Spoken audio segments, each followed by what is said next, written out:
going to be fun. It's about time I get to cast Victory. He's been one of my favorite champions for years. It'll work.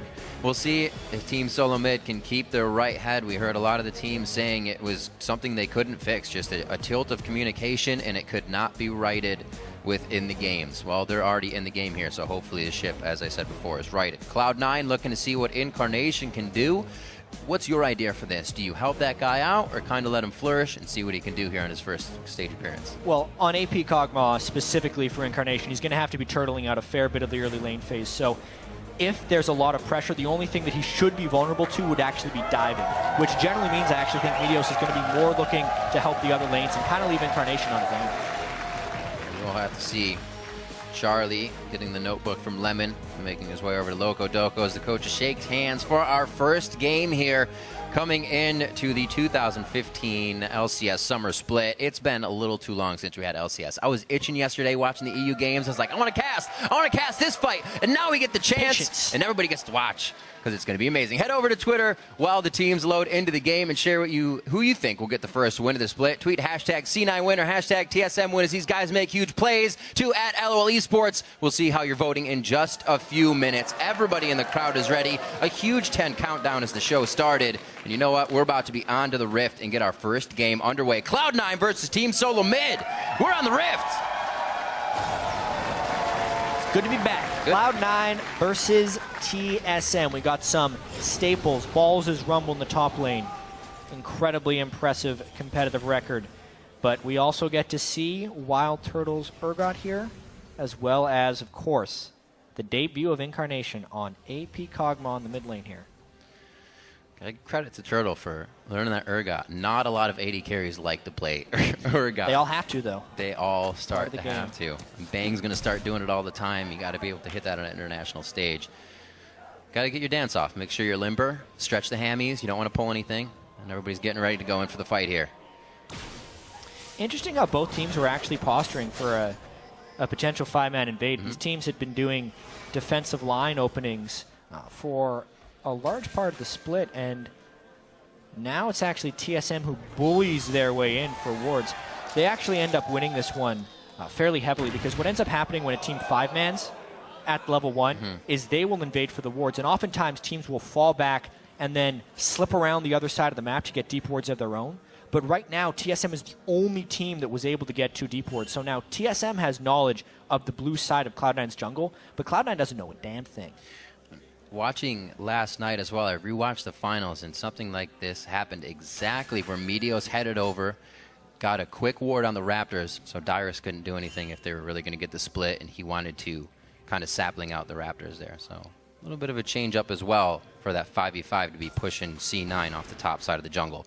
Nice by Team SoloMid. We're going to start off with the doubles. It's going to be down at Gromp as well as up at the Krugs. Bjergsen with the one little Raptor to maybe surprise Incarnation to level 2.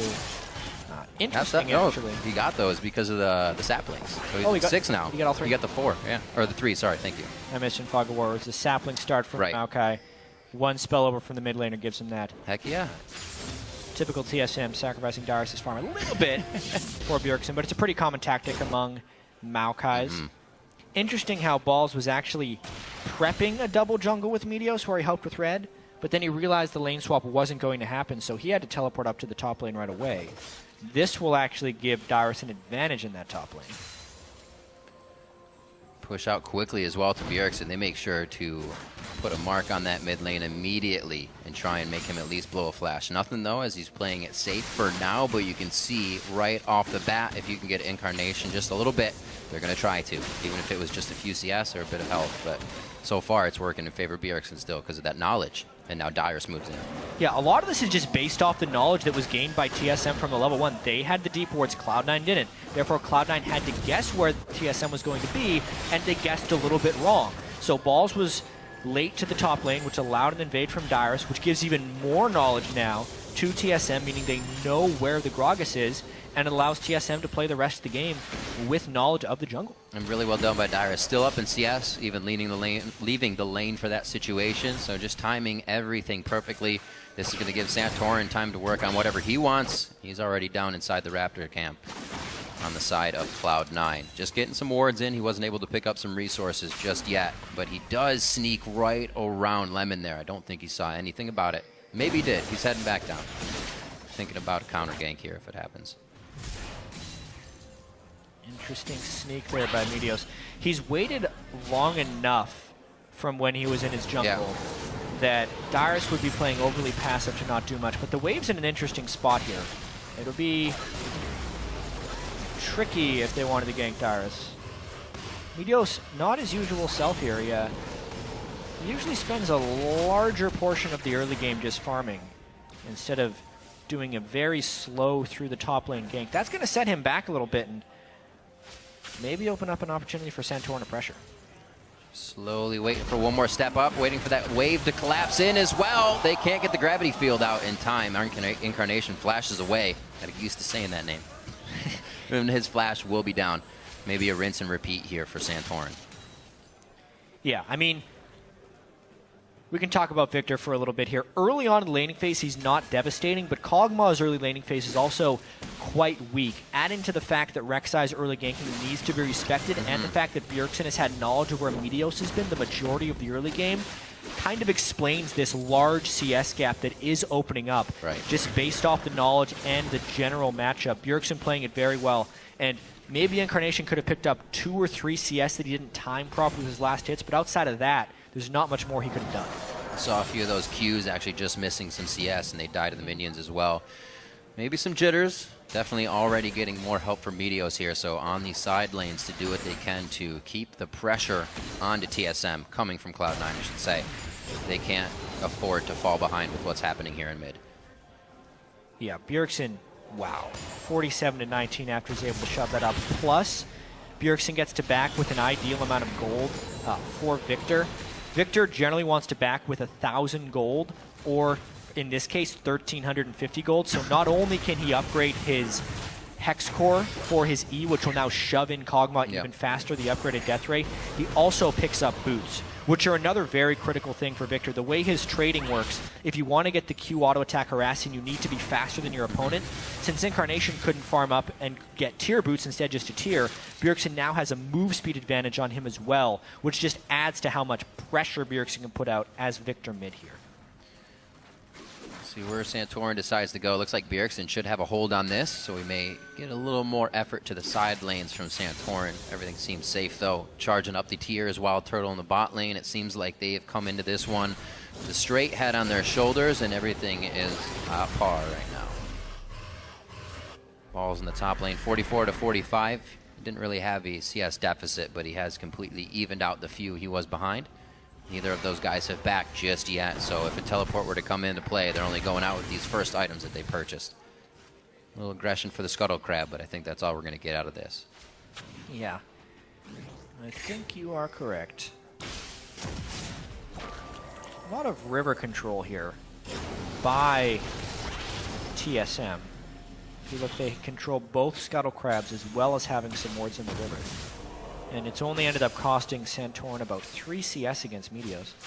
It's been a very solid early game by TSM, and honestly, just a very well-played laning phase by Bjergsen. It's one thing to talk about someone's general mechanics in the mid lane. Oh, they land a lot of skill shots, or they get solo kills. But one thing about Bjergsen is, not only does he know how to zone people off CS, the CS that he can actually get, he almost never makes a mistake with a last hit timing. Getting pretty much everyone, and you say that's, as he misses one. You say that's easy, but honestly, even pro players like Incarnation miss several throughout the course of an early game because you're trying to keep everything else on track. Jungle timings, ward timings, harass windows, but Bjergsen seems to manage it all most of the time. The thing is, it escalates even more is when you miss the earliest waves that give you 2, give you 3, and have allowed Bjergsen to push Incarnation out of lane. Now that he misses a few, it's still going to hurt, but he wishes he did not miss those early ones right now. Not looking good for him. He did go back and get the tier, still has Ghost up for a bit of safety here. And he knows the fear of Santorin now back somewhere in the jungle. Dyrus, a little bit of roam as well, so it looks like they're going to start getting that chokehold onto any of the resources that Cloud9 is going to want. And if we can't get blue to Incarnation, that's going to be very hard for him to do anything. Yeah. they've been able to push Incarnation back. He couldn't get boots on his first timing. He did get the tier, but now they know exactly when he's gone back to base. Not to mention, Darius has been able to take his early experience advantage and make it so Balls never gets control of that lane. I mean, this is procedural play here by TSM, but they're doing a very good job of it. It doesn't even look like they will give it a thought either. Incarnation runs right up the lane. He's going to try to get as much CS as possible as it crashes into the turret, and everything going the way of TSM here with a 2K lead just 9 minutes into the game. Or 1K lead, sorry.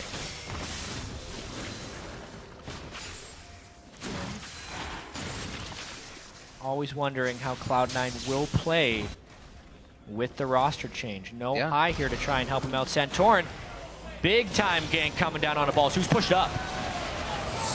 Got him. They're going to just be able to sit on the equalizer here. And good flash out as he makes sure he gets all the crowd control out of Dyrus. Balls stays alive. I don't know if we're going to be able to get anything from Meteos out of the bottom here, but it would help a lot for C9. Another gank through the lane there for Meteos. They don't even have brush control for this gank, so a sweeper on elimination, but he hasn't swept that brush. I think it might just be a brute force type thing here. Getting out of there. That's a lot of people. Cancel TP. Yep. Interesting. It would have been a Rumble teleporting in without an ultimate. But knowing TSM had no teleport support, this could be a tower for Cloud9 if they want it. Smart play overall, actually. It looks like Balls may actually get to the top lane and stop Dyrus from doing too much damage to this as well. Dragon's up. But with that teleport stop, I don't know if C9 feel they have the majority to take this bottom half of the map.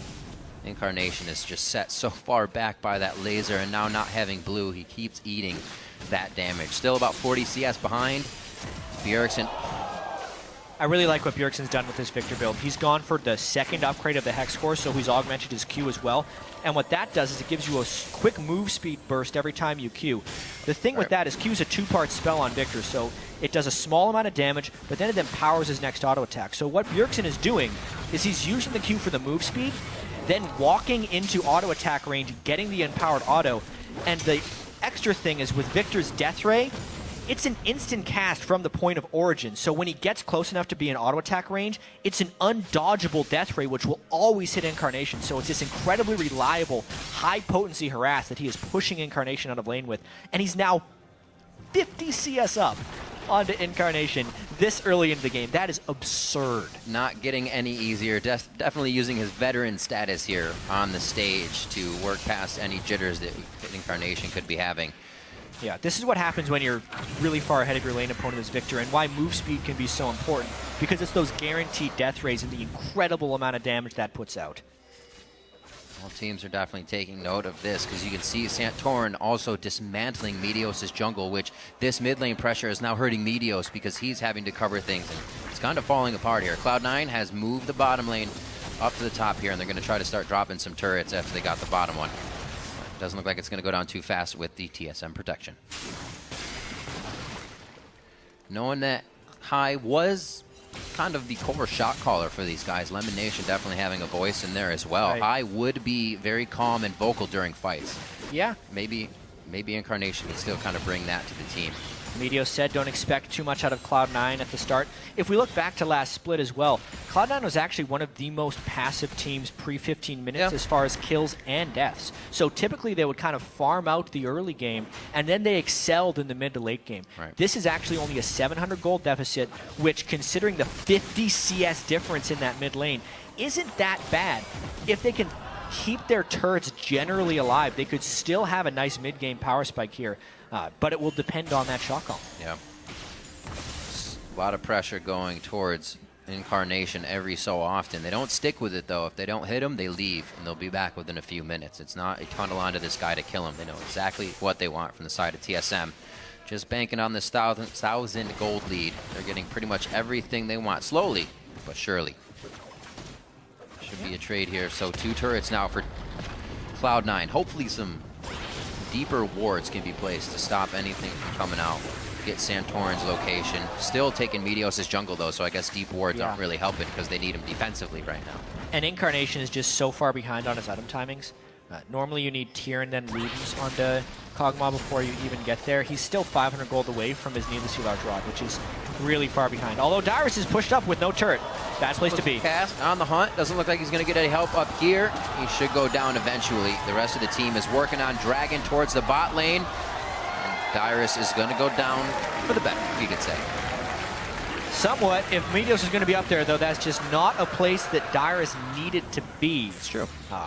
Not necessarily respecting the move speed buff from Sivir and the chase potential of Gragas. But, of course, the team was getting Dragons, so at least they win something out of it. All right, so first blood goes down. TSM also grabs themselves a turret in the bottom lane previously. Jeez. Once you get that death ray maxed up on Victor, you just don't miss CS. You throw one death ray down the line, and you clear it, which gives him a lot of roaming potential as well. Knowing blue buff shall be up shortly. Yep. They're going for that one again. Let's see now whether TSM can lend the proper support here. We could be in for our first big fight over this blue buff because Kog'Maw needs it to continue to farm. That's another reason that this has fallen so far behind for Incarnation, because he can't farm from close range. He runs trying to spam his ultimate for farm. He's already half mana here. Conceding. They can't help. He's not coming out of the mid lane. Balls is still staying in the bottom, trying to get a hard push on down there. And TSM can just rotate to the top here. Bjergsen's obviously going to protect mid, but they may get a fight up there that they want. Santorin using that tunnel placed quite a bit ago. That's the one he actually just ulted to. We saw that happen in Balls' first gank. So Cloud9's not really even in their own jungle to clear out these wards, to clear out these tunnels that are being created. They're not really getting the fundamentals out. Yeah. It's making it easier for TSM to make all of these moves. Right now, again, brute forcing them off a turret. Cloud9 has had to find these when TSM is away and doing other things. And wherever Victor moves is where Cloud9 has to move away. Yeah. Because of how strong Bjergsen is right now with that 161 CS, less than 16 minutes into the game. More than 10 CS per minute at the moment. So it's a rotational game right now for Cloud9. They do not want to fight TSM, and it's on TSM to force the right objective moves and not get themselves out of position, because team comp-wise, there's actually some really good mobility on the Cloud9 side. The Nautilus-Sivir combo, as far as catching people out, is very strong, not to mention the Gragas initiation, so it's feasible for Cloud9 to get picks. They just have to not be outnumbered when they do so. I can't recall. Does Victor Ultimate stay alive when you die? Yes, but it will not follow the target. Okay, right. So it stays still. You no longer can control where it goes, but it'll definitely persist. Because I'm thinking if they bounce Bjergsen in, he could die fast to this composition. But if he gets his ult out as well, that could be a severely big error, or a severely big error. So we'll have to see. Definitely an option to get the fight in there. They have to get a good flank on. Some forward wards placed by Cloud9, or at least catch TSM when they feel confident enough to go back in for blue, go back in for something that's not theirs. But right now, that's difficult because everything seems to be theirs in this game. Just 16 minutes in, coming out very strong for the first game of the summer split. And it seems like, well, they may have righted their wrongs to MSI. That was still international, so that will loom. Yeah. So we get to see them play that style of game again. Well, they haven't fallen behind in the early game, but they also haven't made too many aggressive moves. That's also because Cloud9 has been conceding a lot of things early on in the game here, and they still have to be wary of when Incarnation eventually finishes his Luden's Echo, which already 17 minutes into the game with this tier is very slow. 410. As far as Luden's Echo timings go, it's a 1,400 gold deficit he faces to Bjergsen in that mid lane.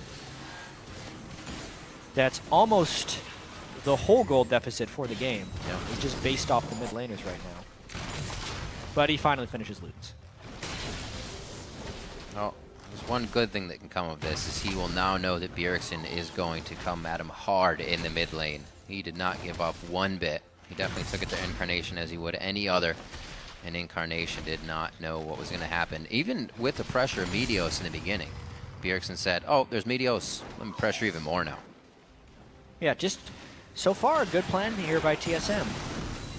Nice little 5-man invade. They catch Cloud9 also sitting with 5. They're able to get deep wards at the start of the game. TSM then tracks Meteos very well through the early game. Bjergsen gets his first item timing when Incarnation does not. He uses that to bully the lane. The rest of the matchups have been going fairly well for TSM. The roaming hasn't provided any kills really for either support, but the carries themselves are farming up fairly well. Yep. Only one death for Dyrus in the top lane, and that's all they could find. I mean, that's what teams try to find. In the end, that was only the first kill that really Cloud9 could get out of it. And Dyrus set those reasons really because he didn't communicate to the team much. The waves pushing, like you said, the jungler's top, I don't need to be here kind of thing. So, you may not see that happen again for them. We also saw both of these teams go through last season with many games where they had a lot of very low kills by the end of the game. Especially when Cloud9 would win games. They'd win games like 9 kills to 1. It's when they started losing that they started doing crazy things. Yep. The unfortunate thing about this game is they are losing, but they're not really trying to take risks to get back into the game. They're probably just waiting for Incarnation to hit some better item timings and actually land poke before an objective, but he's just been so far pushed out that he's been unable to do so. The Ludens is there. Still, though, the mana just drops as soon as he starts to throw it out. Because he can't get his own blue buff. Yeah, using the consumables right away. Just tickling him right now. Dyrus been able to get a lot of MR. It's another thing. Cloud9's put a lot of AP into this one team, which is allowing TSM to put some pretty heavy magic resist on their members early. Yerkson with the Abyssal Scepter. Great buy in this situation since it's Rumble, Gragas, and Kog'Maw. So much aggression. Hooks coming out, the lasers, Dyrus walking in as well. TSM wants this fight, whereas Cloud9 is kind of saying, we can only take this if they make a mistake. And they're already backing off wholly from this, knowing they don't have the wards, except for one right there on Wild Turtle. Slowly moving back in. Lemonation looks like he's going to be the meat wall in this one. Sneaky's still holding the ultimate. Yeah, TSM will take a fight if Cloud9 engages, but don't expect TSM to go crazy here. Nope, there's Dragon. They also have crab control. It might be difficult to fight in even with On the Hunt, and they make it out alive. Doesn't look like there's going to be much of a fight anywhere for that one. Another Dragon over to TSM, and Cloud9 hadn't even been pushing middle, something we may have seen previously, that they kind of take control of something, move TSM off it, but they're a little late to that. Yeah, kind of in between decisions that they need to make. Right. Whether it would be hard pushing mid lane or going down for the Dragon. They're just giving this TSM team a lot of respect, but kind of sticking in the game, right? They're not falling too far behind. The Dragons are starting to stack up. Baron will become a threat, but they've only lost their outer turrets. So they haven't had that back-breaking moment yet. They're just getting kind of scratched out right now. Watch this. Near impossible to push this guy in.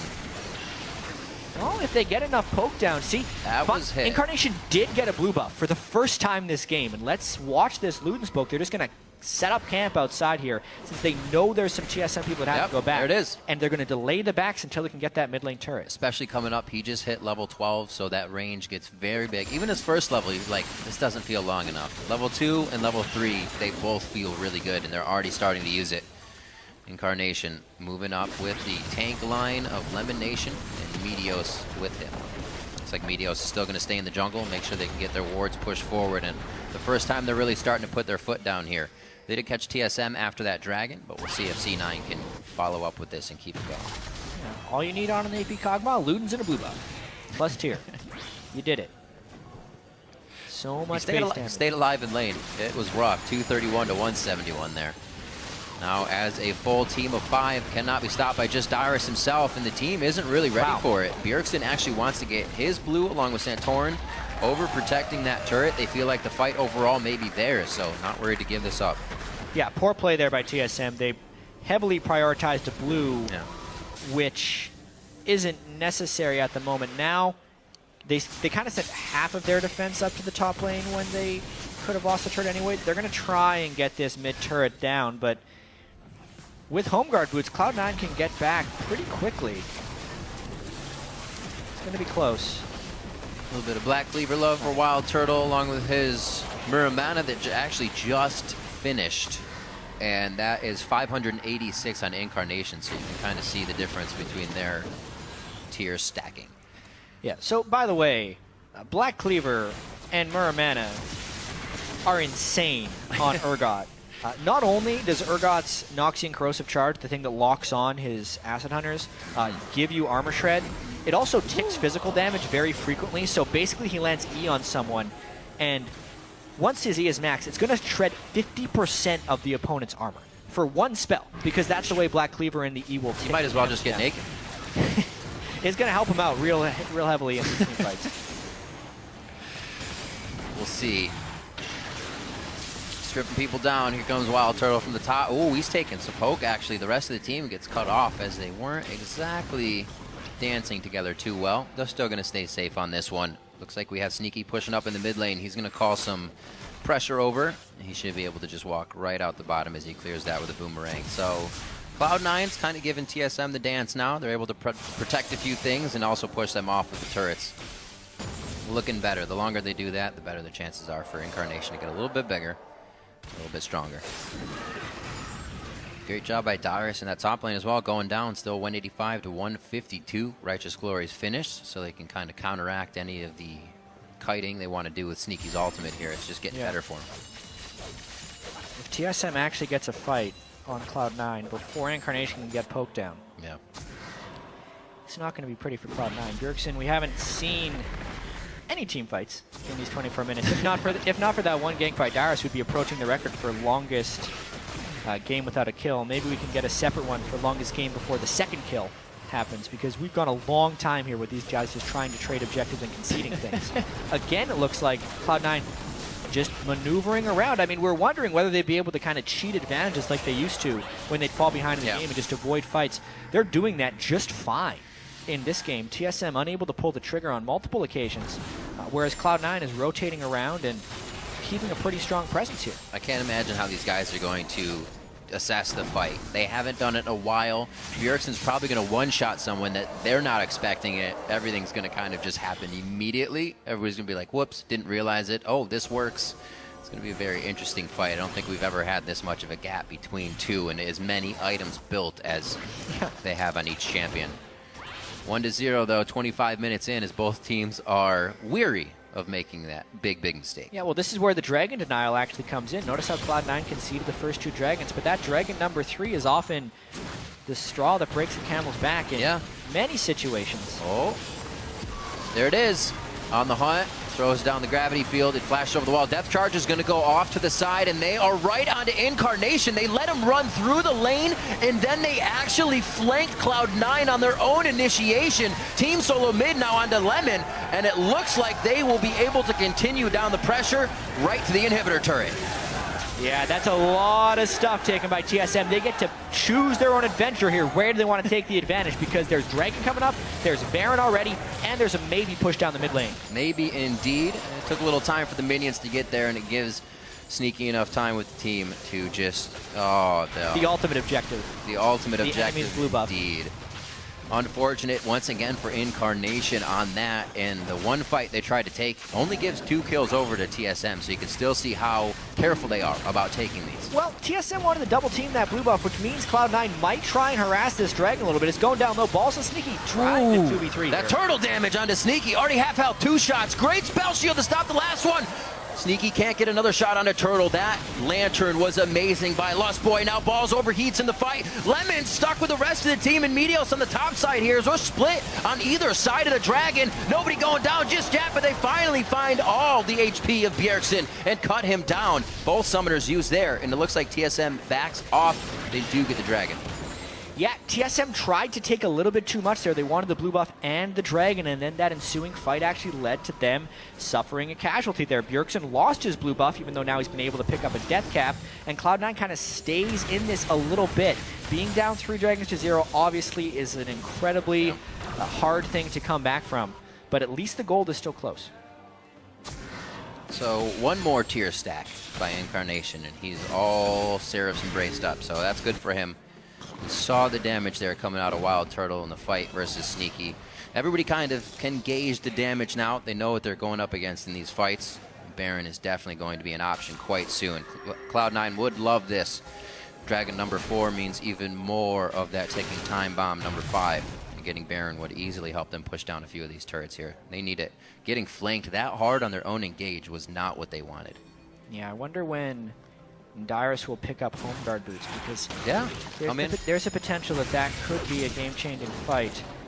All TSM is worried about right now, I feel like, is just getting on Incarnation and making it so he can't poke. If Incarnation can stay in the back of these fights and poke, it's going to be huge. Watching this fight once again, it's a very slow collapse in by both teams because the dragon was so contested and slow since it was a 2v3. watch the positioning here. TSM had to respect this, but Bjergsen tries to come in the side with a flank, and he doesn't have his ultimate because it's been so recent since the last fight. And Meteos singles him out very well with the body slam for the stun and the ultimate to knock him back, which is what Meteos is going to want to do in pretty much any of these fights. Meteos needs to track his cooldowns very, very well because he wants to use his ultimate to disrupt Wild Turtle's position reverser, which is very key, but also he wants to use it to throw Bjergsen back, so it's really whichever one or opportunity comes first. And it's difficult. He's basically the only one. You have depth charge and anchor toss, but those aren't going to hit immediately. So you're right. It's going to be quite difficult. We did see, though, that caveat of grabbing Bjergsen with his ult down. You said he isn't able to crush everybody right away in the fight. So if they can keep doing that, kind of that is their prerequisite for the fight, they should be okay. He, however, has grabbed himself now a death cap. Also on that leveled up trinket. 315 CS to 227, just about 100 over right now in Incarnation. This is, like I said, Seraph's Embrace has been finished. A little more protection from him, but I don't know if there is enough peel unless Lemon Nation is hip and hip with him and Meteos in a fight. Yeah.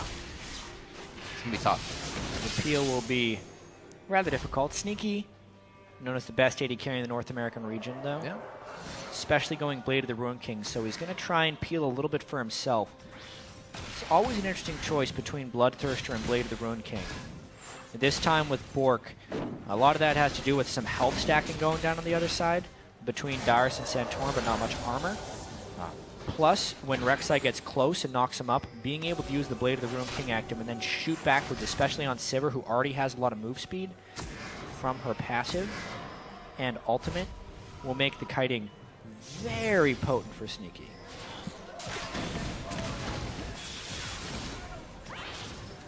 3%, 47, a very, very close vote between all of the fans out there, and a very close game indeed. There is quite a difference between the mid lane, but Cloud9 is keeping themselves in this one, holding on to the last few rungs of the ladder. It's looking shaky, though.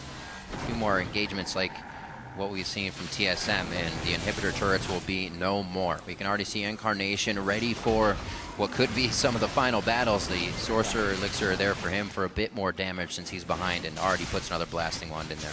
Yeah, meanwhile, Bjergsen's already consumed his. So Bjergsen's sitting on 640 ability power right now. A massive amount for only being 31 minutes into the game. And they're just trying to control this blue buff area. I mean, if TSM gets enough vision up and keeps Cloud9 out of this area for long enough, they don't actually need to worry about having sweepers down because they would be able to keep them out and know there's no wards. But honestly, it's really all about just this blue buff denial over and over, so Incarnation can't poke them.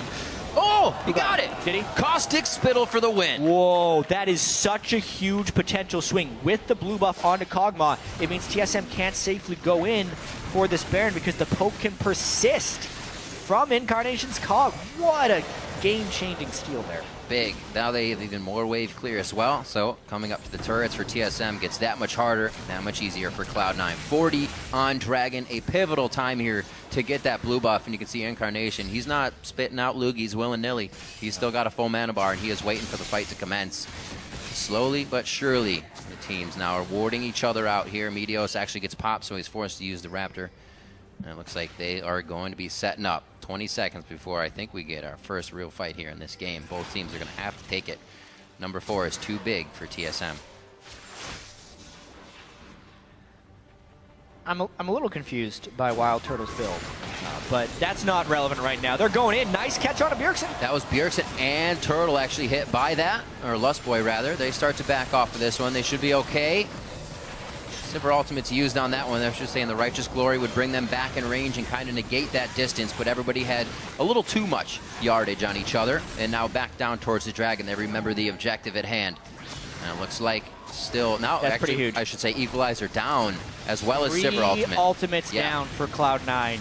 No ultimates down for TSM, although Bjergsen is sitting at half health without heal.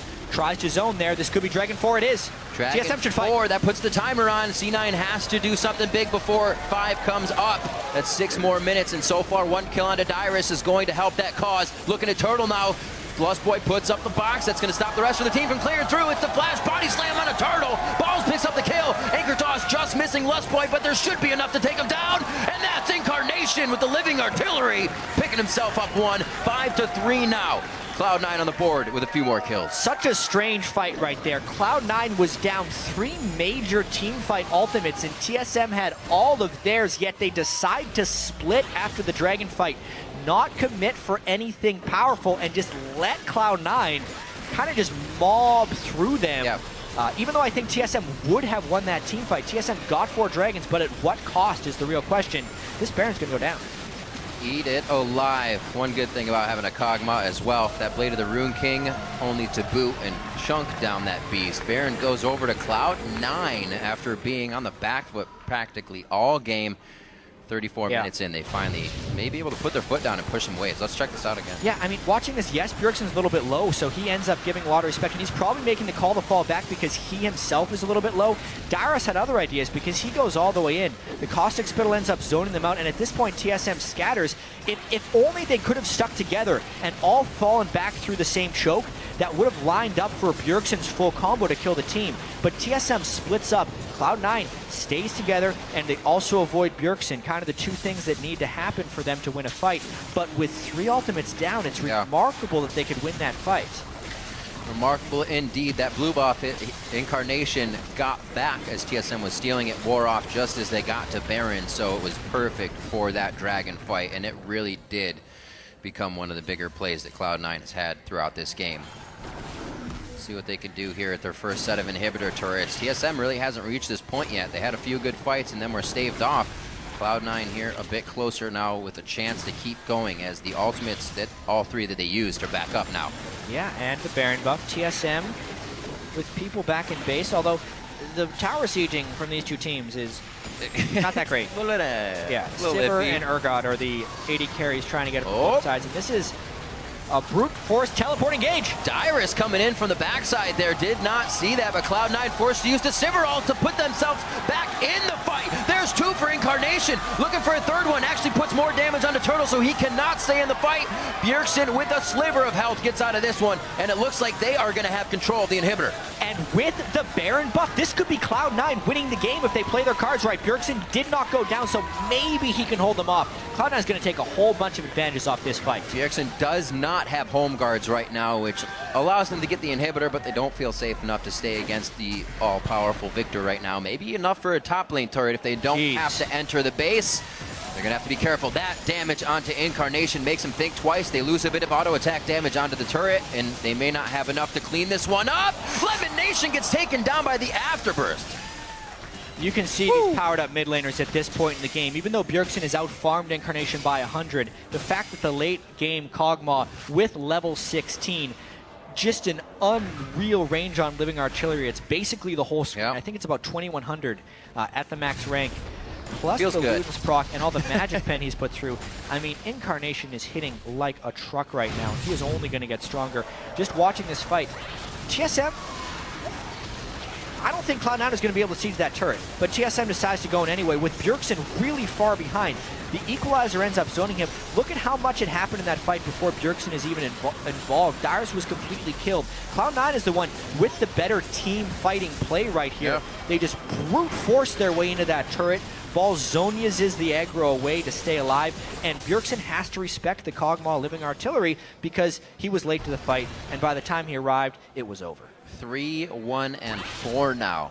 Something I really like about Incarnation's play already is that he kept a steady head. He wasn't trying to go for the blues when they were stolen. Looks like they could actually pick up Dyrus once more. Lust Boy there to save him by the skin of his teeth. Very nicely done. But as I was saying, Incarnation wasn't trying to be scared and get his blues back and then die for getting his blue. When his blue was being taken, he went to mid lane and he just farmed. And he got what he needed to, knowing that that would be the safest thing to get him to a point where he could do this. And we always wonder where Cloud9's strengths come in. Their last split, they were not that crazy early game team, but it was their mid game rotations and late game team fighting. All those things are kind of showing true right here. Is this high in disguise? You lose his laning phase and then he makes good calls and plays for the rest of the team throughout team fights. This Incarnation guy has been playing these team fights great as Kog'Maw. Now they have the wave clear, and this game's about to come to a head here at the 5th Dragon. If Cloud9 doesn't get this one, it's hard-pressed to come back after 5. It's really hard to come back from 4-0. The only time I can remember it happening last year is when COG actually had 4 Dragons on TSM. and then they won some fights around the 5th Dragon time. Role reversal right here. TSM knows what can happen even if you have 4 Dragons, especially now that they've lost a couple team fights in a row and don't have vision control. It's got to feel weird when you think your upper hand is when you force 5th, and now you're afraid to force 5th, but you're forced to force 5th. A lot of forcing. Watch the pre-fight poke here from Incarnation. That's the key. He has a blue buff, which is huge, and they end up fighting up top. Incarnation's around the wall. That's balls, looking to throw down. Go back and forth. A lot of good damage done on both sides here. Mostly the elimination, though, is look at TSM's health bars. They aren't feeling too good. That's the equalizer. Splits Dyrus from the team, but only for a little bit. Goes for the flash body slam just in the middle. Did not get them, and they're able to react. Bjergsen very low, but still fighting from the outside, and that's going to be Turtle going down. All summoner spells used by him before he got that off to give the team a little bit more oomph in the fight. 50 seconds just about on the members of C9. There's another one down as Bjergsen pretty much one-shots out into elimination. TSM is just kind of getting the stragglers right now of C9. After this Dragon, it's going to be a very hard push, possibly towards the top lane if this bottom wave doesn't push fast enough. Yeah, Meteos went for the hero play, but he couldn't get the stun or knockback on Bjergsen. That's what ended up losing that fight. The poke is still pretty immense, but the blue buff is gone from Incarnation. Here we go. Dragon goes down. That is going to be Santorans. They have 5. They have Aspect. And top turret, rather, bottom of the inhibitor is taking some damage. Woo. So 5 Dragons for TSM. They managed to survive that fight. That means a whole truckload of AP because that doubles all the previous bonuses, which is massive for Bjergsen. The minions end up taking down a turret on the side. Oh, so close on TSM's Nexus turret as well. The minions were so close to taking that down. They home guard off the base. It should be all right there. And TSM gets back to repair on that one. Wow, that Nexus turret has about 200 HP. So because of the double bonuses from the 5th aspect of the Dragon, and the fact that the Hex Core already gives 168 ability power to Victor, Bjergsen's sitting at 891 AP right now. I'd say that's a lot. The rest of TSM still pretty tanky, but honestly, Aspect of the Dragon helps you within a team fight. Yeah. If TSM can't actually get fully engaged with Cloud9, which was kind of the struggle at the start of that last fight, and if Incarnation can successfully poke before a fight, Cloud9's actually still in this one despite being down 5 Dragons to 0. Also, as we saw in that play, which had to have been set beforehand, was that promoted minion taking down that top inhibitor turret as well. So Lustboy had already thrown that on throughout the Dragon, minion. the fiasco. They had things planned ahead. They're setting the chess pieces in order before they really need it.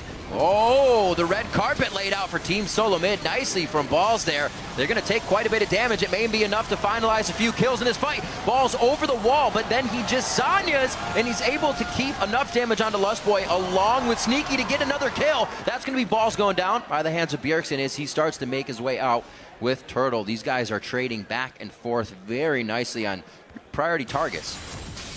What a fascinating game here. That actually counts as a win for Cloud9 because all they're trying to do is withstand this 5th aspect of the Dragon buff. It's a 3-minute buff. It'll fall away in about another 65 seconds, so TSM may have lost their ability to force Baron with the 5 Dragon buffs, and this is all because Cloud9 was willing to make a call and go in aggressively. As soon as they say Bjergsen isolated from his tank line, they throw down the Rumble ult. That's immediate. Then Meteos just goes to look to separate them. Bjergsen back, Santorin forward, and the rest of the team is there supporting damage. As far as team fight coordination this game, there's been one small misstep from Cloud9, and that was in the 5th Dragon fight where Meteos missed his flash body slam. Outside of that, it's been Cloud9 finding the small windows to take down TSM and making it count. Incarnation getting another blue. Very necessary for him. We already see Elixirs coming out and a few other champions. Balls has one. Sneaky's picked up a Quicksilver Sash. Easy to say. Looks like everybody's getting the full items here. You're not going to be able to do much more on either side. A promoted minion also just came out from Lustboy. It looks like that was just right down the mid lane. Yeah, it's always good to track those guys. Where did he put it, actually? I'm trying to find it. Somewhere. It'll pop up. Yeah, either way, this is now... The 5th Dragon is gone. So Cloud9, if they were able to fight them with the 5 Dragons, they can definitely fight them with 4. Knowing there's no turret behind TSM, you can see TSM actually has to give this a fair bit of respect. Death cap completed onto the Kog'Maw as well, so he's a full item behind Bjergsen, but just as potent in team fights, just because AP Cog is ridiculous. It's a bottom lane beauty. down there with the big wave. Plus, the hyper late game Urgot versus the damage output of a Sivir. Unless Wild Turtle can swap sneaking in and kill him quickly, the Sivir will be doing more damage throughout the fights. 5 dragons down, now only 4 dragons down. Cloud9 remarkably still in this game, trying to win their debut with their new mid laner incarnation. Oh boy. Well, they can definitely figure out what's going on and fix mistakes mid-game with this composition already that we've seen. We know that Incarnation, as we said before, can keep a steady head in the game. Meteos was back and forth, although having a bit of trouble in the jungle at first, finding ganks.